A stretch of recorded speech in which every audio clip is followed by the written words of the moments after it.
जय हिंद दोस्तों। मैं Devendra Singh Rathore, physical coach, motivational speaker, ex army. जैसा कि आप सभी जानते हैं, आज है मंगलवार और हर मंगलवार को मैं लेकर आता हूँ एक शॉर्ट मोटिवेशनल स्टोरी। तो आज की स्टोरी है, अच्छे कर्मों का फल हमेशा अच्छा होता है। वंस अपॉन ए टाइम, बहुत समय पहले की एक बात है कि एक गांव में एक किसान रहता था। वह किसान अर्ली मॉर्निंग भोर होते ही वह उठकर दूर एक झरना था, स्वच्छ पानी का, मीठे पानी का। उस झरने से वह पानी लेने के लिए रोज जाता था। अब वह वहाँ पर जब पानी लेने के लिए जाता था तो उसके लिए दो मटके लेकर के जाता था और उन मटकों में पानी भर के लाता था। दोनों मटकों को वो बांध करके एक लकड़ी से दोनों साइड कंधे पे लटका करके, दोनों साइड लटका करके लेकर आता था। तो बड़े बड़े मटके थे।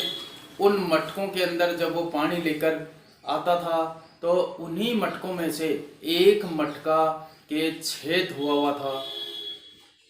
उस छेद में से जब वह पानी के दोनों मटके भर करके और सीधा अपने घर आता था, तो वहाँ जब घर पर आता था तो घर आकर के देखता था, घर आते आते उसके पास दो मटकों में से डेढ़ मटका ही घर पानी पहुँच पाता था। ऐसा सिलसिला काफ़ी दिन तक चलता रहा और ऐसा सिलसिला तकरीबन 2 साल तक चलता रहा, जहां एक और जो सही घड़ा था उसे इस चीज़ का घमंड था कि मैं पूरा का पूरा पानी घर पहुंचाता हूं और मैं सही हूं, मेरे में कोई कमी नहीं है, मेरे में कोई ऐब नहीं है।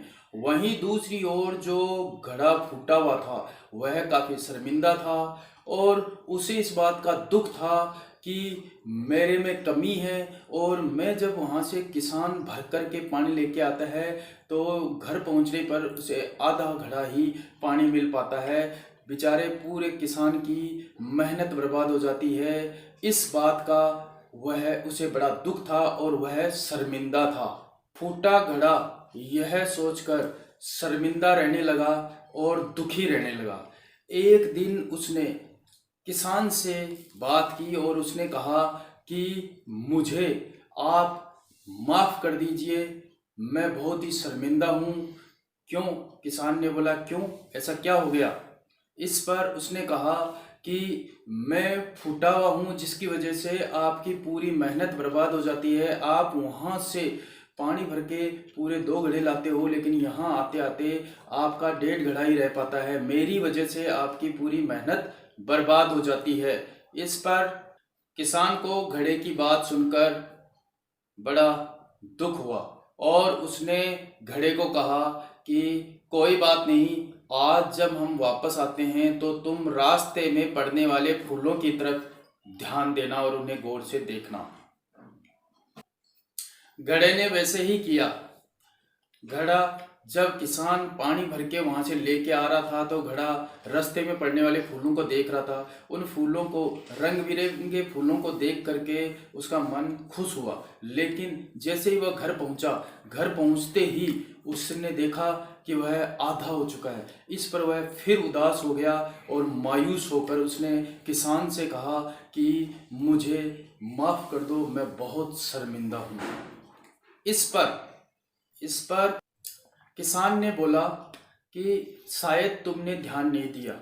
जब हम रास्ते में आ रहे थे तो रास्ते भर के अंदर सिर्फ तुम्हारी तरफ ही फूल थे, सही घड़े वाले की तरफ फूल नहीं थे। मुझे शुरुआत में ही तुम्हारी कमी का पता चल गया था, इसलिए मैंने पूरे रास्ते में तुम्हारी तरफ वाली, तुम्हारी साइड में कुछ रंग बिरंगे फूलों के बीज बो दिए थे। और आज तुम्हारी ही वजह से आज हमें इतने रंग बिरंगे फूलों के पौधे लगे हुए हैं, जिससे मुझे पूजा के लिए फूल मिल जाते हैं। साथ ही वो जो रास्ता है, मार्ग है, उसकी सुंदरता तुम्हारी वजह से ही बढ़ रही है।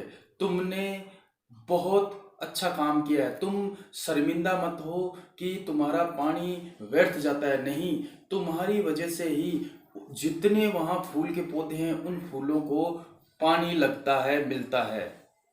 तुम ही सोचो, अगर तुम जैसे हो वैसे नहीं होते तो क्या मैं ये सब कुछ कर पाता?